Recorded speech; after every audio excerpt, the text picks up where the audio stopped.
In this newscast are innocent until proven guilty in a court of law. Don't forget to subscribe to our YouTube channel and our other social media platforms. And what's up, everyone? Welcome to Motorcycle Madhouse Biker Radio. Hopefully the camera is working now. The last couple videos that we've did over on YouTube look kind of fuzzy, and I think I got the problem fixed. Let me know over on YouTube. Today we will be talking about the Mongols. Also, we're going to be going and talking about that Night Rider shooting out in California in Oakland. Man, I believe there was a mistrial. And also, did you know you could not have sex if you were not married in Virginia? And Youngstown, a motorcycle club out there, turns 85. Awesome stuff today on the Madhouse. But let me get out to this one quick viewpoint. It was actually brought up by somebody I know real well and highly respect. It had to do with the shooting down in Texas. Now, if you guys heard the program, I went through the thing and said, we're just going to be doing biker news, because you try helping the motorcycle club profiling issue, then stuff like that happens. It kind of puts egg on your face. But he brought up a great point on, because I know Black Dragon also did a video on this. I think it's titled "One Percenters, Are They the Ones Ruining the Motorcycle Club Scene?" But here's my thing, because he brought up, well, why is this happening? And this guy, he knows what he's talking about.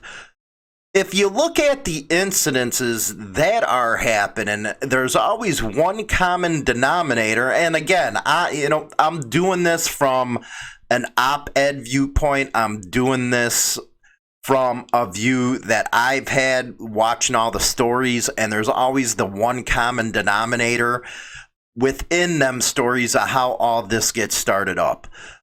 Disclosure. I was a Black Piston, so people will think I'm kind of being biased on this. But hey, at least I let you guys know this is my viewpoint. You guys can let me know what you guys think in the comment section of all our programs that this is on. But let's take the Texas thing, for example. And this has kind of been backed up. It's been heard. Everybody knows this. That's on the streets within the scene. That the Ditos were cozying up with the Hells Angels, and we already know that they ain't too popular with Southern Cal. So what happens? Well, that's kind of a deal breaker. You're gonna, chum up to this one club. Next thing you know, it's on. And let's go to, nothing's happened out in Michigan, but look what happened. They moved into the state, and there's tension right now. It seems like the club is moving into places that have been held by one dominant for 40, 50 freaking years, and then people are going to wonder why it all kicks off. So that's just my opinion. I know he holds that opinion, and a lot of other clubs hold that opinion, because there's always that one common denominator of them coming in. I know when they, because they wear a Chicago rocker sometimes, they're not in Chicago. And I'm not bashing anybody. I'm just telling you from a news op-ed perspective, they're not in Chicago.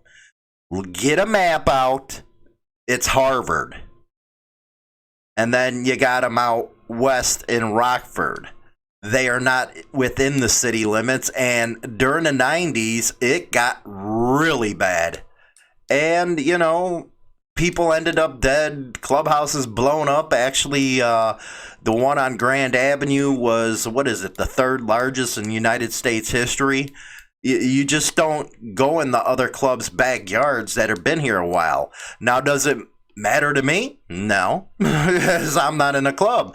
But I did think it was a fair point that I put that out there for people to think because, yeah, we're biker news and it could impact what other people's thinking, I guess you could say. So there you go. That's where, I should have brought that up. And, I'll talk to some of the other creators, talk to them and see what their thoughts on it. But as far as the motorcycle club profiling, and there was other comments where they said, if they don't want to help themselves, then why should we help them? I had one guy said, well, it's club business. Everybody should stay out of it. Well, with that statement being said, you got to look at it from everybody else's point of view. Yeah, it's club business, but when you come out, you're trying to get independence, you're trying to get other motorcycle clubs involved in helping against motorcycle club profiling, but then you're telling them to stay out of the business when the violence happens. They don't want egg on their face either, and they don't want to hear about the violence, man. This is a different time period. It is not the way it used to be. There's too much technology. Look at the stuff that happened down in Texas. Boom, they're right on this stuff, man. Next thing you know, an hour after the damn thing happened, it's breaking news on regular media networks, but I guarantee it was all over the internet before it even was over with, because even if you get in a fight nowadays, they're recording you. So it does make a big difference. And I know, with the staying out of the club business, I see that point. But on the other hand, you got to see everybody else's point where you can't ask for help and screw people over. People aren't going to help you at that point. So that's my little monologue for today. I thought it was very interesting, them 2 points. What do you guys think, man? Give a comment on all our programs. I'll talk to you on the other side. We're going to go over there and talk about some biker news right now. Hollywood's Motorcycle Madhouse on Spotify and iTunes Radio. Okay, we're going to go out to WKBN. That's the local news out of, I believe, Pennsylvania, or Pittsburgh more specifically, and Youngstown. It just depends, I guess, on their viewing area. Youngstown Motorcycle Club remembers history, celebrating anniversary. It started back in 1939. Wow, that's talking some stuff right there. 80-something, 1939. Damn! That is a long, long time ago. So, let's see here. On Saturday, a Youngstown Motorcycle Club celebrated their 82nd anniversary at the Pirate Motorcycle Club, started back in 1939. Photos show some of the original members dating back to that time. You guys can actually see the video running on WKBN with that. They were provided by members. The photos showcase past hill climbs, poker runs, and drag race events. Boy, was those the times, man. I really do hope hill climbs make a revival, because you younger kids will love it, man. You go out for the weekend, you're partying in the woods, you got the hill climb going on, everybody's getting drunk, titties are flying, everybody's having a good time. Eventually, the club purchased property near East Palestine to host events which were family-orientated for members. Quote, afterwards, we always had a picnic with the family and kids, and we'd bring go-karts and mini bikes for the kids to ride, and we'd have soccer games on our bikes and entertain ourselves, said the club president, Rabbit. The club hasn't hosted any events since the 80s. Now they gather yearly to share their history with the public. Awesome stuff right there. Hopefully they get some more events going on. That would be cool, man. We need the older clubs, if they get involved and start throwing hill climb events, it would be awesome. I know a lot of AMA clubs do hold those events. So, but let us go over to New Zealand. We're going over to the pond. This is stories that's been happening the past week or so. Forensic testing underway after gang-related attacks in Christchurch. Again, by stuff.co.nz. Police are forensically testing items of interest as they continue to hunt those responsible for attacks on properties linked to the Mongols MC, an international bikie gang that has recently set up in Christchurch. Stuff revealed Mongols MC, involved in a recent North Island shooting, appeared to have expanded into the South Island after senior members, including the national president, Jim Thacker, traveled to the city and started a new chapter of the gang. On Friday, see, they call them bikies over there, but I'm not going to keep on telling everybody what bikies are, man. You guys should know by now. A tattoo parlor and barbershop connected to the gang were badly damaged in what appeared to be targeted attacks. Bristol Barbers was set alight. We would have said set aflame. About 3:30 a.m. and stolen oot smashed into King of Ink in Linwood about 45 minutes later. Police are yet to make arrests in relation to either attack and are investigating whether they are linked. Detective Senior Sergeant Craig Johnson said it was early days in the investigation. So that is continuing. For more information, you can go over to harleyliberty.com on it. Then it goes on to say it recently established a clubhouse on Main South Road at the old sawmill in Burnham, opposite the Burnham military camp. Huh. Good balls right there. That's funny. Anyway, let's go to the other article we've been following over on harleyliberty.com. A mistrial was just declared in the case against a man accused of murder at a Pontiac motorcycle club. This by the Oakland Press. A mistrial was declared in the case involving a fatal shooting at a Pontiac motorcycle club last year due to a medical condition reportedly suffered late last week by defense attorney Jerome Saba. It was the Night Riders Motorcycle Club on April 27th, 2019. Another was hit by a gunfire which happened in the men's bathroom at the club. Off topic, man, a little light here. You imagine taking a whiz or something and get shot in the ass? Unreal. Anyway, Kindcad is, 42. He's charged with open murder, assault with intent to commit murder, and firearms offenses. Testimony had gotten underway on February 10th, and it appeared the prosecution was not far from wrapping up its case 3 days later. So a mistrial was declared on that, and I'm sure they're going to retry that case. That again out of the Oakland Press. Now some levity here, man. It never amazes me. It really don't. Fox News. Virginia Democrats want to make it legal for unmarried people to have sex. It's 2020. Really? It's not legal to pork somebody if you're not married in Virginia? What do you people out in Virginia think about this, man? Only married couples can have sex, according to the legal loophole still on the books in Virginia. And you know what's sad about this? You're out there, you're porking your old lady in the car or something, cops come up. Are you guys married? No. Not only you're getting indecent exposure, now you're getting charged because you're not married. Democratic state legislatures in the Virginia House of Delegates repealed the crime of fornication last week in the state that has long used the slogan, Virginia is for lovers, to attract tourists. Currently, fornication is a Class 4 misdemeanor and carries a fine up to $250.